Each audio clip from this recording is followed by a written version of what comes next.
এই মাছগুলো আপনাদের ভাইয়া বাজার থেকে কিনে আনছে। তো এই মাছগুলো আনার কারণে খুবই রাগ হয়েছি আপনাদের ভাইয়ার উপর। কেন রাগ হয়েছি সে কারণটা পরে বলতেছি। আসসালামু আলাইকুম, সবাই কেমন আছেন? আশা করি ভালো আছেন। তো যাই হোক, এই মাছগুলোর জন্যই আমি রাগ হয়েছি।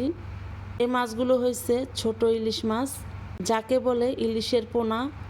আপনাদের ভাইয়াকে বললাম, তুমি যদি এই মাছগুলো না আনতা, তোমার মতো অন্য কেউ যদি না নিত, তাহলে জেলেরা কখনো এই মাছগুলো ধরতো না। তারা বিক্রি করতে পারে দেখেই ধরে। আর জেলে ভাইদের বলতাছি, এই মাছগুলো দেখে আমার খুবই মায়া লাগছে। এই মাছ হয়েছে আমাদের জাতীয় সম্পদ।